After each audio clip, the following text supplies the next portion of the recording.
You ask Tiger to solve. This deals with linear equations with one unknown. The final result is x equals 23.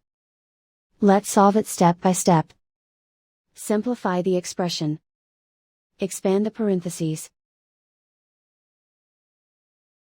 Multiply the coefficients. Simplify the arithmetic. Group all x terms on the left side of the equation. Subtract 5x from both sides. Group like terms. Simplify the arithmetic. Group like terms. Simplify the arithmetic. Group all constants on the right side of the equation. Add 21 to both sides.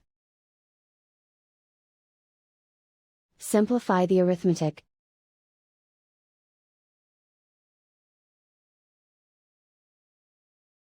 And so the final result is x equals 23.